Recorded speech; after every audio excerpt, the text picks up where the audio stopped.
The woman in the trunk is still alive. Our 4-year-old daughter cheerfully greeted her dad, who had just returned from a business trip after a week. But then she said these strange words and hid behind me. When my husband, who had the car keys in his hand, turned pale and started shaking. Hey, don't say weird things. Knowing our daughter's unusual ability, I couldn't just ignore this. Because whatever she says always comes true. This is scary. What is my husband hiding? When the meaning of our daughter's words was finally revealed, a horrifying truth awaited us. My name is Katie, a 32-year-old housewife. After graduating from college, I joined my dad's company and met my husband, Mike. We got married 6 years ago, and I quit my job when I became pregnant, soon giving birth to our daughter, Sophia. Mike was overjoyed at Sophia's birth and treated me even more kindly than before. We have supported each other with love and gratitude, watching Sophia's grow. However, our happy life changed when Sophia turned 4. Mike, who had been so kind, suddenly became distant and cold. Hey, did you hear what I just said? What's wrong with you lately? You've been acting a bit strange. Unlike you, who sits around the house all day, I'm exhausted from work. Suddenly shouting, Mike grabbed the car keys roughly. Where are you going? A drive to clear my head. Being around you is suffocating. Ignoring my attempts to stop him, Mike drove off and didn't return until morning. Even on his days off, he found excuses to leave the house, and sometimes his clothes smelled of sweet perfume when he came back. He used to say that spending time with Sophia was the most important thing. Is he seeing any women? I couldn't stop these thoughts from swirling in my mind. However, I had no idea that I would soon witness something far worse than infidelity. That day, Mike returned home after a week-long business trip. Sophia was thrilled to see him after so long. But just as she was about to run to him, she stopped dead in her tracks with a strange expression. The woman in the trunk is still alive. Her words shocked me, and I gasped. Our daughter has an unusual ability to see things others can't. We first noticed it when she started talking. One day she said, "Grandma is coming." And a few minutes later, my mom, who lived nearby, showed up at our house. Surprised, I asked Sophia, "How did you know?" She said, "I saw my grandma walking towards us." Then similar things happened a few more times. The most shocking was 6 months after my grandmother passed away when I took Sophia to visit her grave. Sophia said, "Great-grandma says there's a ring behind her dresser." When we went to my grandmother's room at my parents' house, we found the ring exactly where she said. Mike, who loves anything occult, was thrilled and called it supernatural powers. Sophia's mysterious power seemed limited to our family and close surroundings, so I thought she might just be a little sensitive to spirits. But whatever she said always came true. So when I looked at Mike's face after Sophia's comment about the woman in the trunk, it was clear he was unsettled. He turned pale, and his hand holding the car keys started to shake. Hey, don't say weird things. But then he suddenly scolded Sophia, making her cry. Hey, don't yell all of a sudden. It scares Sophia. I'm tired from the trip, and she's saying strange things. That's no reason to yell without even asking what she meant. You scared her. Whatever. I've got important work documents in my car, so stay away from it. Mike shoved the car keys into his suit pocket instead of leaving them in the living room as usual and went to his room. I tried to comfort Sophia, baffled by Mike's behavior. Why is Mike so agitated? Of course, being told to stay away made me even more curious. Sophia's words implied urgency. Mike's car originally belonged to my dad, and I had a spare key he didn't know about. So, while Mike was in the shower, I quickly went to the garage. With my heart pounding, I gathered my courage and opened the forbidden trunk. Sophia was right. It was true. Inside was an unfamiliar woman lying down. Seeing her with her back turned and completely still, I felt the blood drain from my body. Horrible. Why would Mike do this? But to my shock, the woman in the trunk started to move and groaned, "Ouch, ouch," as she slowly sat up. Relieved to see she was alive, I quickly helped her out of the car. "Hey, are you okay?" Of course not. Just give me some water. I was taken aback by her bold demand, but I went to the kitchen and brought back a bottle of water and some bread. She devoured both and sighed, "I feel alive again," then started talking about her affair with my husband. It turned out she was Mike's mistress. They had met online about 3 months ago, which was when Mike's attitude towards me had suddenly turned cold. Mike had secretly taken her along on his business trip, but on the way back, they had a heated argument. She threatened to tell me, and as she tried to leave the car, he chased her, and they ended up in a physical struggle. She hit her head when he pushed her, lost consciousness, and woke up in the car trunk. Apparently, Mike thought she was dead and panicked, hiding her there. I felt sickened by his cowardice. We should go to the hospital and the police right away. I'm fine for now. I'll see a doctor tomorrow. And we don't need to go to the police, but you'll need to cover my medical bills. Of course, I'll pay for that. Great, then how about $500,000? Excuse me? I looked at her thinking I had misheard. Why are you so surprised? Your husband is the son of the CEO, right? If I go to the police, the company's done for, and you'll lose your happy life too. I finally realized there that she was threatening me. From her story, it was clear Mike had been lying to his mistress about many things. While it's true he is technically the son of the CEO since he became my dad's son-in-law, it was part of the arrangement because I'm an only child. However, since he's not even an executive in the company yet, his arrest wouldn't have such a significant impact. Also, the house we live in is in my dad's name, so I wouldn't lose everything. But $500,000 is a lot of money. My husband is an asshole, but you are just like him. I was completely exasperated and decided to take them both down together. Our household finances are controlled by Mike, so I don't have any money at my disposal. Let's leverage his weakness together and get the money out of him. Oh, I get it. Your husband is so stingy. It seemed she had approached Mike for his money, but was always frustrated by his tight grip on his wallet. Their argument that day had apparently been about money, and she easily believed my story and agreed to my plan. Once we had a plan, I hid her in my car parked next door and told her to wait there.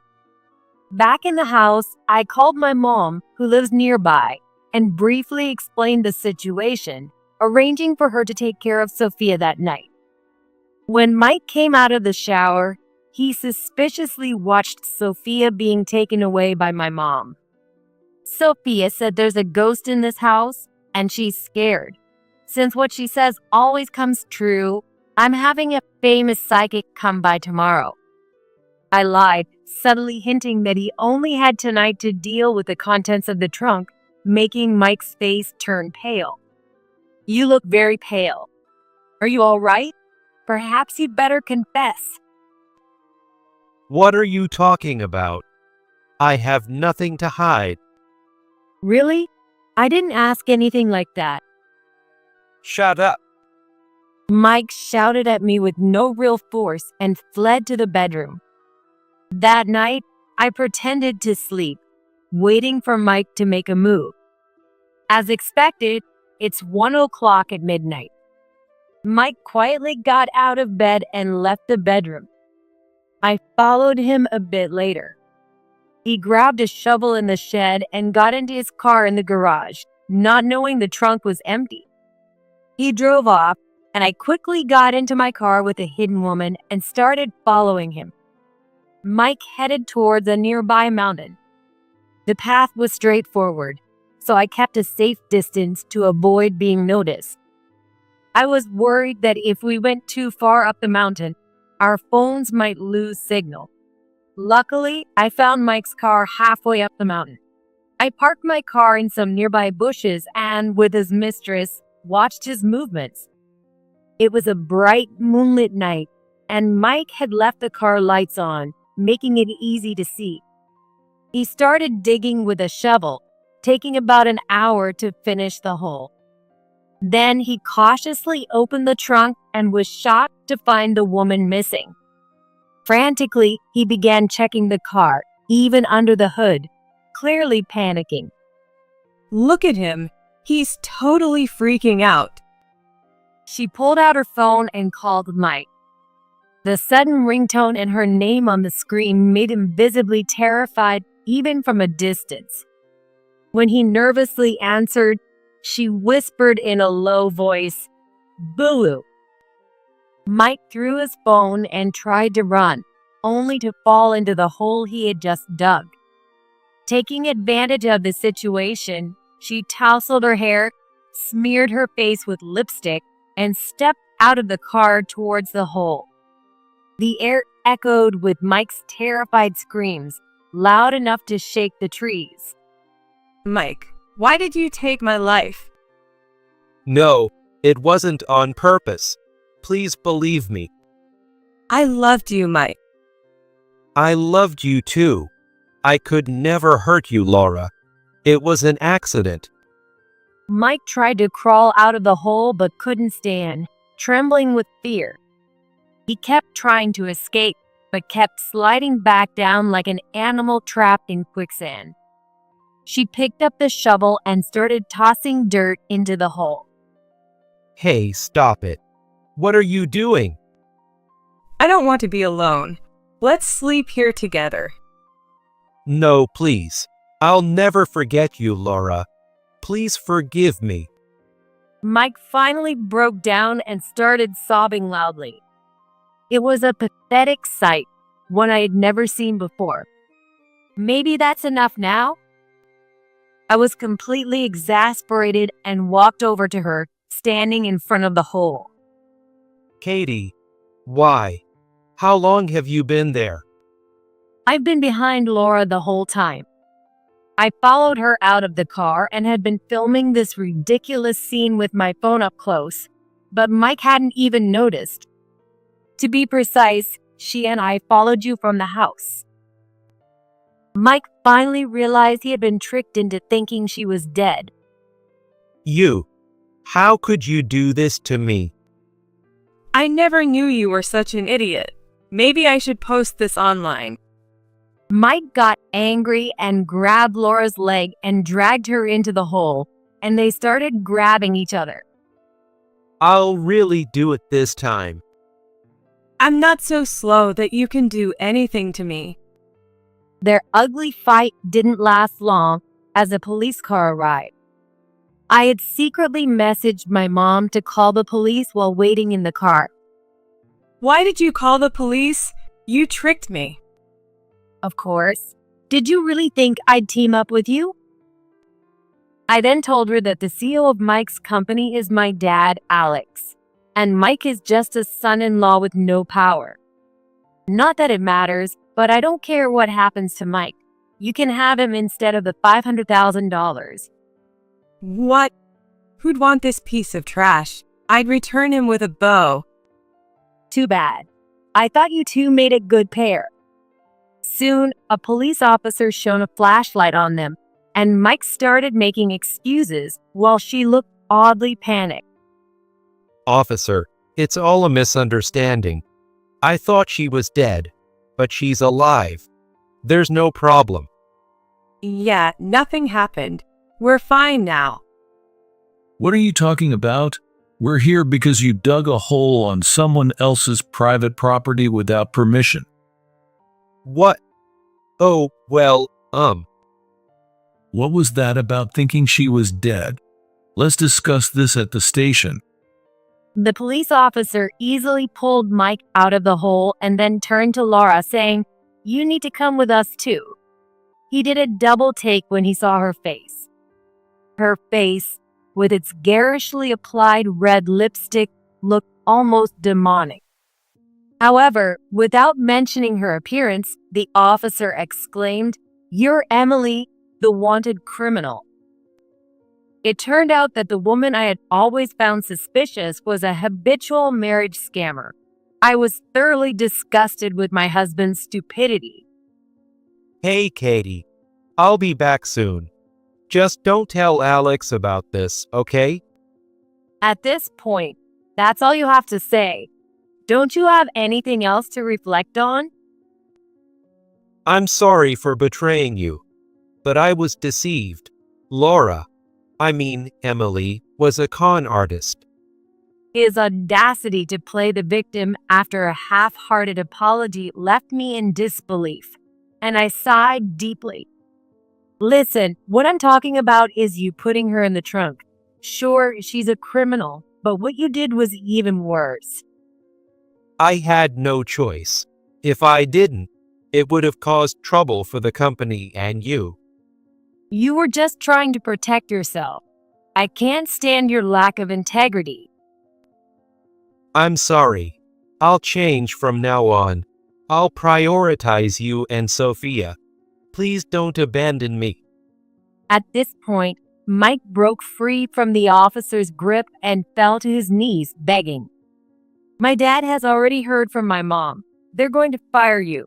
So you never have to come back. With that, I turned away, leaving Mike sobbing on the ground, and the sulking mistress was taken away by the police. Later, Mike was arrested, and his now resentful mistress filed a complaint, landing him in jail. I divorced Mike, demanded $20,000 in alimony for the affair, $100,000 in child support, and an additional $20,000 from the mistress. Mike also faced a $30,000 compensation claim for assault from the mistress, leaving him deep in debt. As for me, I moved back in with my mom for help with childcare and returned to work at my dad's company. You know, Grandpa wants Mommy to help his work. It was Sophia's simple comment that gave me the push I needed. I had always assumed that my dad didn't have high expectations for me, but it turns out he wanted me to take over his company. With the mysterious power of Sophia, I learned my dad's true feelings, and now I'm going to work hard and grow up myself to raise Sophia well.